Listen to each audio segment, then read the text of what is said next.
Hi fans, it's Will Butler here. Going to answer a question today I've got on Facebook. It is, should fighters be doing weight training? Now I think the real question is, what sort of weight training should fighters be doing? Quick disclaimer, if you're 14 and younger, don't worry about doing weight training. You don't need to be doing weight training. When you're competing, if you're at that level where you're competing yet, it's all about point scoring. I know when you're fighting people, you might feel as if they're stronger than you, especially like if they're the same weight and they're slightly bigger and more overpowering than you. But please, concentrate on your technique first. If you're 14 up to say like even 18, 16, 17, 18, your body is still developing, but you are starting to go through puberty, you are starting, obviously going to make a huge change in your body, but you're still at a crucial time, so I really won't be doing necessarily heavy weight training yet. Try and stick to your free body weight exercises, your press-ups, your sit-ups, squats, dips. I mean, the ones I just mentioned cover most of your body area anyway, so try and concentrate on that style of training more. Again, what sort of training should fighters be doing for their weightlifting? Well, we're just going to break it down and try and make it as simple as possible, because I could ramble on about this all day, but there's two different sort of ways of weight training. With you've got resistance machines, like fixed machines, or you've got your free weights. Right, your free weights tend to normally be more compact movements, more complicated movements, which for a fighter, as you all know, throwing punches and you're moving about, throwing kicks and wrestling, it's all complicated movements. So it makes sense to be doing more free weights rather than fixed machines and resistance machines. But fixed machines, resistance machines does have a good benefit to it. For example, if you've had an injury and you're trying to recover from it, say you tore a muscle and you're trying to rebuild that muscle, a fixed machine can tend to sometimes hit that muscle group a bit more, and it's a bit more safer way of training to help build up the strength in that muscle again. You can't completely single out a muscle group, but it can help target it more than if you're doing a free weight and a complicated movement, because you don't want to re-injure the muscle. Also, if you're trying to bulk up to move up a weight, using fixed machines and resistance machines where you are going to be lifting that much heavier, they're more safer.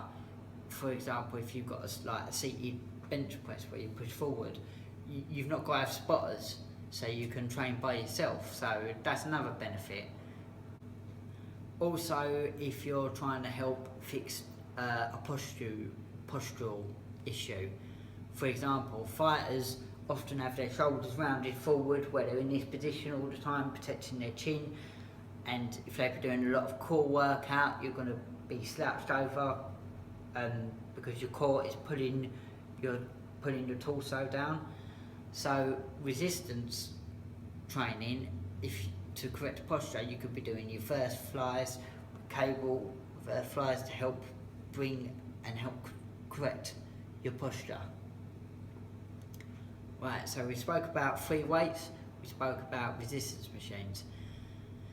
The other really important question is, what sort of weight should you be doing in reps and how heavy? Obviously, if you're going to be doing heavy weights, less reps, that's for explosive power. Of course you want explosive power. You're a fighter, you want to be able to knock your opponent out. So it's important to focus on explosive power.